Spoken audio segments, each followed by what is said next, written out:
মুভিটি শুরু হয় মুম্বাই শহরে, যেখানে আমরা দেখি মুম্বাই শহরের পুলিশ হেডকোয়ার্টারে একটি মিটিং চলছে। এই পুলিশি মিটিংয়ে একজন মন্ত্রী সমস্ত আইপিএস অফিসারদের সাথে একটি মিটিং করছেন। এখানে মন্ত্রী সমস্ত আইপিএস অফিসারদের জানাচ্ছেন যে আমাদের দেশে দুইজন বড় সন্ত্রাসী রয়েছে, যাদের নাম হচ্ছে দয়া এবং জ্যোতি। এরা দুজন হচ্ছে ভাই। দয়া বাইরে থাকে এবং জ্যোতি ভারতের ভেতরে থেকে কাজ করে, কিন্তু সম্প্রতি গোয়েন্দারা জানতে পেরেছে যে এদেরকে আরব দেশগুলো থেকে অনেক অর্থ সহায়তা দেয়া হচ্ছে। তাই আমাদের গোয়েন্দারা বলছে যে এরা দুজন আমাদের দেশে অবৈধভাবে প্রচুর বোমা, ক্ষেপণাস্ত্র, বন্দুক, গুলি এবং মাদক নিয়ে আসার পরিকল্পনা করছে। যদিও তারা অনেক দিন ধরেই অবৈধভাবে এইসব নিয়ে আসছে, এখন আমাদের কাছে খবর এসেছে যে এরা এইসব বিপুল পরিমাণে আনতে চলেছে। এরপর মন্ত্রী সমস্ত আইপিএস অফিসারদের বলে যে আমাদের যে কোনো মূল্যে তাদের থামাতে হবে। মিটিংয়ে সিদ্ধান্ত হয় যে পুলিশ ডিপার্টমেন্টকে দ্রুতভাবে খুঁজে বের করতে হবে কিভাবে এই সমস্ত অবৈধ জিনিস দেশে আনা হচ্ছে। এই বিষয়টি তদন্তের জন্য পুরো পুলিশ ডিপার্টমেন্ট মিলে একজন আইপিএস অফিসারকে কেসটি দেয়। যদিও অফিসারের নাম বলা হয় না, তবে তিনি একজন দক্ষিণী অভিনেতা। কেস পাওয়ার পর অজয় তার অফিসারদের নিয়ে একটি টিম তৈরি করে এবং তৎক্ষণাৎ তদন্ত শুরু করে দেয়। তদন্তের সময় অজয় জ্যোতির একজন লোককে ধরে এবং তাকে জিজ্ঞাসাবাদ করে। লোকটি জানায় যে সে দয়া এবং জ্যোতির জন্য কাজ করে, কিন্তু 3 মাস ধরে তাদের দেখেনি। অজয় তখন তাকে জিজ্ঞাসা করে কিভাবে তারা এত অবৈধ জিনিস ভারতে নিয়ে আসে, কারণ যদি তারা জাহাজের মাধ্যমে আনতে চেষ্টা করে তাহলে উপকূলীয় গার্ডরা তাদের ধরে ফেলবে।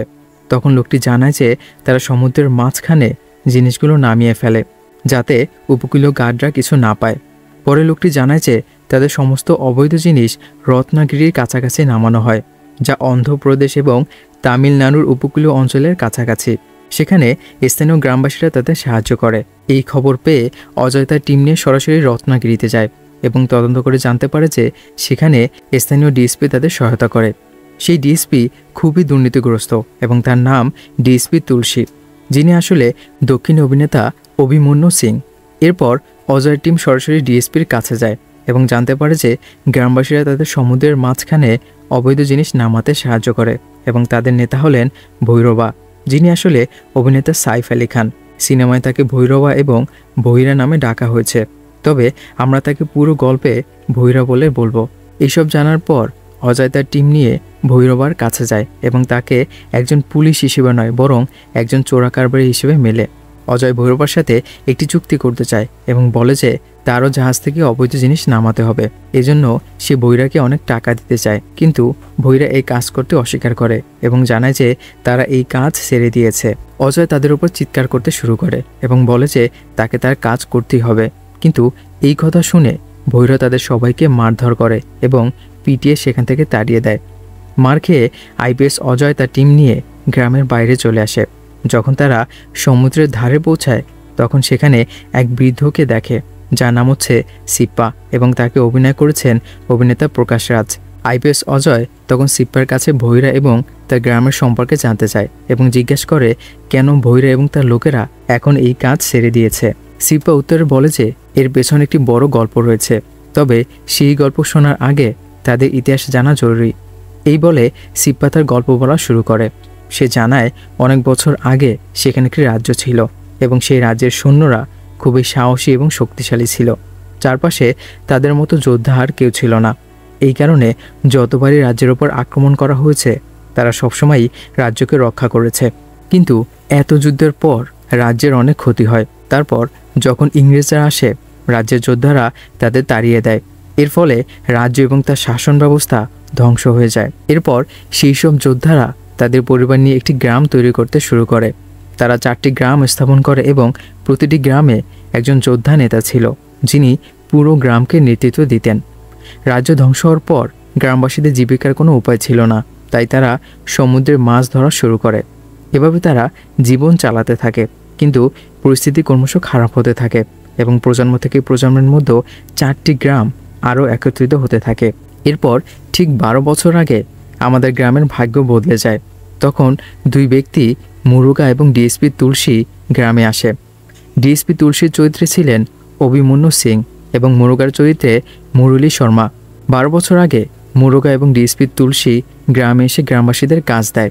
আমাদের গ্রামের লোকেরা খুব শক্তিশালী এবং সাহসী ছিল, তাই তারা এমন কাজ করতে পারত যা অন্যরা করতে পারত না। মুরুগা এই সুযোগকে কাজে লাগায়। সে অবৈধ কার্যকলাপে যুক্ত ছিল এবং বিদেশ থেকে বোমা, মিসাইল, বন্দুক ইত্যাদি জাহাজে করে দেশে আনত। কিন্তু সমুদ্র বন্দরে কোস্টাল গার্ড দ্বারা ধরা পড়ার ঝুঁকি থাকায় সে আমাদের গ্রামবাসীদের প্রস্তাব দেয় যেন তারা বন্দরে পৌঁছানোর আগেই সমস্ত মালামাল নামিয়ে নেয়। এই কাজের জন্য সে আমাদের অনেক টাকা অফার করে। সেই কারণে আমাদের গ্রামের লোকেরা এই কাজ করতে শুরু করে। এরপর সিপ্পা আইপিএস অজয়কে দেবরার গল্প বলতে শুরু করে। সে জানায় 12 বছর আগে যখন এই কাজ শুরু হয় তখন তার গ্রামের নেতা ছিল দেবরা। দেবরা ছাড়া বাকি 3 গ্রামের নেতারা ছিলেন ভৈরা, কুঞ্জরা এবং ইয়াপ্পা। এই 4 গ্রাম মিলিতভাবে মুরুগার কাজ করতে শুরু করে। এরপর সিপ্পার গল্পে দেবরার পরিবার সম্পর্কে জানা যায়। দেবরার পরিবারে তার স্ত্রী, মা এবং 12 থেকে 13 বছরের একটি ছেলে ছিল। তার স্ত্রী গর্ভবতী ছিল এবং পরে তাদের একটি মেয়ে জন্মায়। দেবরা তার পরিবার নিয়ে খুব সুখী ছিল এবং তার কাছ থেকে ভালো আয় হচ্ছিল। ফলে 4টি গ্রামের জীবন ভালোভাবে চলছিল। কিন্তু গল্পে আমরা জানতে পারি যে ভৈরা দেবরার প্রতি খুব ঈর্ষান্বিত ছিল, কারণ দেবরা নিজ গ্রাম ছাড়াও বাকি 3টি গ্রামের লোকজনও দেবরাকে খুব সম্মান করত। এছাড়াও 4টি গ্রাম মিলে প্রতি বছর একটি বিশেষ পূজা করত, যার নাম হচ্ছে শস্ত্র পূজা। এই শস্ত্র পূজায় 4টি গ্রাম থেকে 2 জন যোদ্ধা অংশ নিত এবং যে গ্রামের যোদ্ধা সবার শেষে টিকে থাকত সে বিজয়ী হতো। বিজয়ী হওয়ার পুরস্কার হিসেবে প্রাচীন অস্ত্র দেওয়া হতো। সিপ্পা বলছেন যে বিজয়ী এই অস্ত্রগুলো তার বাড়িতে রাখতে পারে, যা তাদের জন্য অত্যন্ত সম্মানের বিষয়। এখানে আমরা জানতে পারি যে অনেক বছর ধরে শস্ত্র পূজা প্রতিযোগিতায় প্রতিবারই দেবরাই জয়লাভ করছে। এই কারণে ভৈরব দেবরার প্রতি অত্যন্ত ঘৃণা পোষণ করে, কিন্তু বাইরে থেকে সে সবসময় দেখায় যে সে দেবরার বন্ধু। এরপর জানা যায় যে দেবরার গ্রামে 15 থেকে 16 বছর বয়সী একটি ছেলে ছিল যে পড়াশোনা করতে শহরে যেত। সে প্রায়শই বাসে গ্রাম এবং শহরের মধ্যে যাতায়াত করত। কিন্তু একদিন যখন সে শহর থেকে পড়াশোনা করে গ্রামে ফিরছিল তখন কিছু সন্ত্রাসী তার বাসটি ঘিরে ফেলে এবং পুরো বাসটিকে বোমা দিয়ে উড়িয়ে দেয়। বাসের ভেতরে যারা বেঁচে ছিল তাদের সবাইকে গুলি করে হত্যা করা হয়। এরপর সন্ত্রাসীরা মৃতদেহগুলোর সব সম্পদ লুট করে নিয়ে যায়। যখন এই ছেলেটির মৃতদেহ দেবরার গ্রামে পৌঁছায় তখন দেবরা এটা দেখে ভীষণ কষ্ট পায়, কারণ এই ছেলেটির বাবা আগেই মারা গিয়েছিল, যা দেবরাকে আরও বেশি মর্মাহত করে। এরপর মুরুগা এবং ডিএসপি তুলসী গ্রাম প্রধানদের সঙ্গে দেখা করতে আসে এবং জানায় যে পরদিন তাদের আবার মাল আনলোড করতে হবে। কিন্তু এবার দেবরা বলে যে এই কাজটি কয়েকদিনের জন্য বন্ধ করা উচিত, কারণ এখন কোস্টাল গার্ডদের নিরাপত্তা ব্যবস্থা আরও করা হয়েছে এবং ধরা পড়ার ঝুঁকিও বেশি। দেবরার এই কথা শোনার পর ভৈরব এবং কুঞ্জারা বলে যদি দেবরা না আসে তবে সে না আসুক, আমরা তার ছাড়াও এই কাজটি করতে পারবো। কিন্তু এরপর রায়াপ্পা 4র্থ গ্রামের প্রধান দেবরাকে সাথে আসার জন্য বলে এবং বুঝিয়ে তাকে রাজি করিয়ে ফেলে যে দেবরা তাদের সঙ্গে থাকলে কোনো বিপদ হবে না। অবশেষে দেবরা রাজি হয় এবং সবাই কাজের জন্য রওনা দেয়।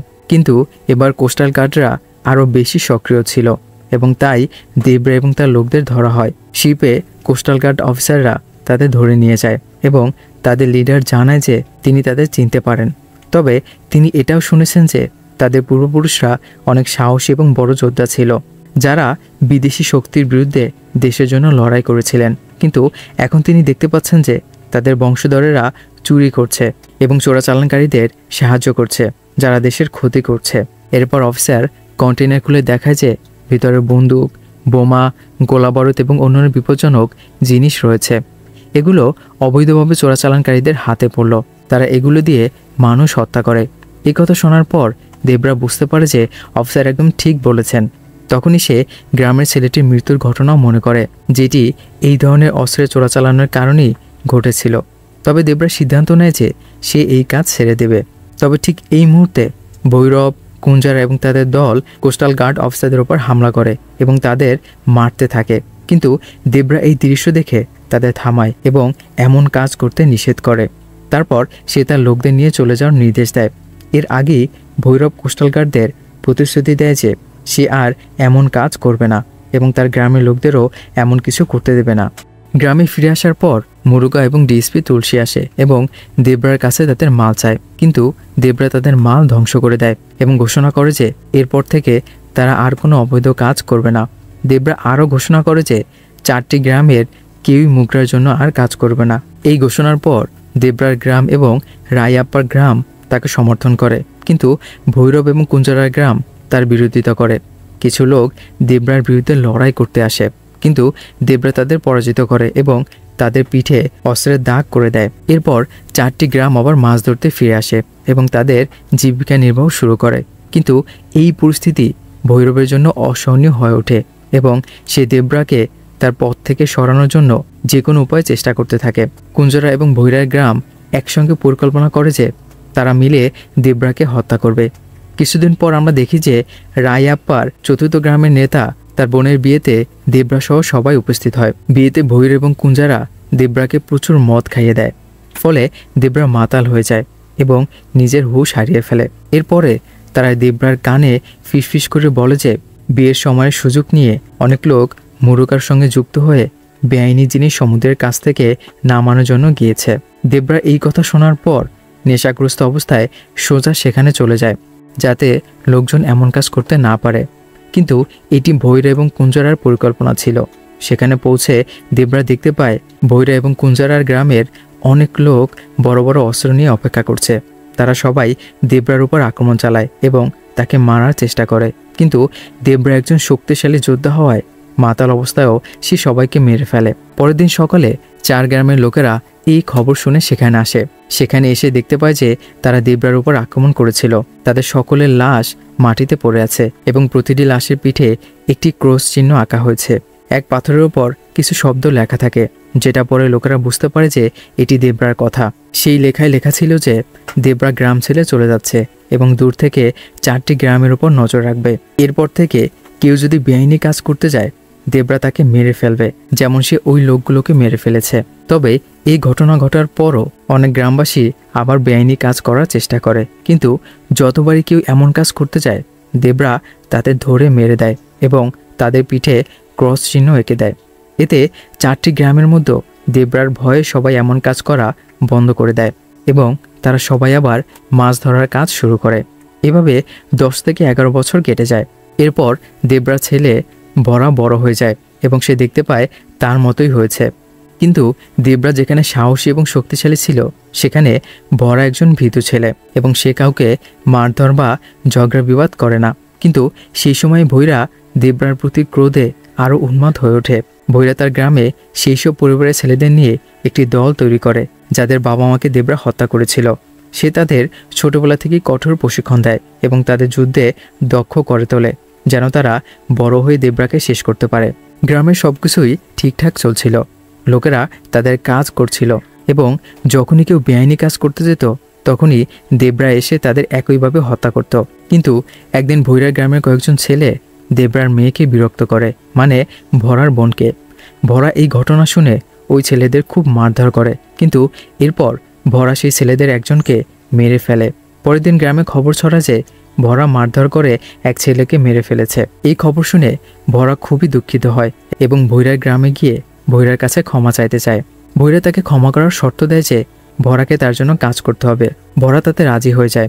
এরপর ভৈরা মুরুগা এবং ডিএসপি তুলসীর সঙ্গে চুক্তি করে এবং তাদের জানায় যে তার ছেলেরা এখন এতই প্রশিক্ষিত হয়েছে যে যদি দেবরা তাদের সামনে আসে, তাহলে তারা দেবরাকে মেরে ফেলবে। পরিকল্পনা অনুযায়ী ভৈরা তার লোকদের সঙ্গে দেবরা ছেলে ভরাকেও বেআইনি মালপত্র সমুদ্র থেকে তোলার কাজে পাঠায়। সে ভরাকে বলে যদি তার বাবার মুখোমুখি হয়, তাহলে তাকে হত্যা করতে হবে। এরপর আমরা দেখি যে যখন তারা সমুদ্রের কাছে গিয়ে বেআইনি মালপত্র তোলার চেষ্টা করে, তখন হঠাৎ কেউ তাদের উপর আক্রমণ শুরু করে এবং সমুদ্রের মধ্যে টেনে নিয়ে যায়। যারা বেঁচে যায় তারা যখন তাদের বন্ধুদের টেনে তোলে, দেখে যে প্রত্যেকের পিঠে ক্রস চিহ্ন আঁকা হয়েছে। এটি দেখে তারা ধারণা করে যে দেবরা এই কাজ করেছে, কিন্তু এখানে একটি বড় প্রকাশ ঘটে। এই আক্রমণ আসলে দেবরার নয়, বরং দেবরা ছেলে ভরা করেছে। এরপর যখন সে সবাইকে অজ্ঞান করে এবং তাদের পিঠে ক্রস চিহ্ন এঁকে দেয়, তখন সে তাদের জাহাজে নিয়ে এসে তটে নামিয়ে দেয়। সেখানে তার সঙ্গে দেখা করতে আসে প্রকাশরাজ, যার মাধ্যমে একটি বড় সত্য উন্মোচিত হয়। আমরা জানতে পারি যে যে রাতে সবাই দেবরার উপর আক্রমণ করেছিল, সেই রাতেই দেবরার মৃত্যু হয়েছিল। কিন্তু দেবরার ছেলে ভরা এবং সিপ্পা মিলে দেবরাকে মৃত অবস্থায়ও কিংবদন্তি হিসেবে বাঁচিয়ে রেখেছিল, যেন 4 গ্রামের মধ্যে দেবরার ভয় ধরে থাকে এবং কেউ কোনো ভুল কাজ করার আগে 100 বার হলেও চিন্তা করে। দেবরার মৃত্যুর পর যাদেরকে দেবরা মেরে ফেলেছে বলে মনে হয়েছে, আসলে তাদের সবাইকে ভরাই হত্যা করেছিল। তবে যখন আমরা জানতে পারি যে দেবরা সেই রাতেই মারা গিয়েছিল যেদিন তার উপর আক্রমণ হয়েছিল, তখন একটি বড় প্রশ্ন ওঠে। কারণ সেদিন দেবরার সঙ্গে যারা লড়াই করেছিল, দেবরা তাদের সবাইকে মেরে ফেলেছিল। তাহলে কিভাবে দেবরার মৃত্যু হলো এবং কে তাকে হত্যা করেছিল? মুভির শেষের দিকে আমরা এর উত্তর পাই। জানতে পারি যে যেদিন দেবরা সবাইকে মেরে ফেলেছিল, সেই দিনই তার ছেলে ভরা তাকে দেখতে এসেছিল এবং দেবরার ছেলে ভরা তার বাবাকে ছুরি মেরে হত্যা করেছিল। অর্থাৎ দেবরার খুনি আর কেউ নয়, তার নিজের ছেলে ভরা, যিনি মাত্র 13-14 বছর বয়সে তার বাবাকে হত্যা করেছিল। কিন্তু যখন আমরা এই প্রশ্নের উত্তর পাই, তখনই মুভি শেষ হয়ে যায় এবং আমাদের মনে প্রশ্ন থেকে যায়, ভরা কেন তার বাবাকে হত্যা করেছিল? এই প্রশ্নের উত্তর আমরা হয়তো দেবরা পার্ট 2-তে পাবো। আপনি আমার চ্যানেলটিতে নতুন হলে অনুরোধ থাকবে চ্যানেলটিকে সাবস্ক্রাইব করার জন্য। ভিডিওটা যদি ভালো লাগে তাহলে অবশ্যই লাইক, কমেন্ট করুন এবং ভিডিওটা শেয়ার করুন। ধন্যবাদ।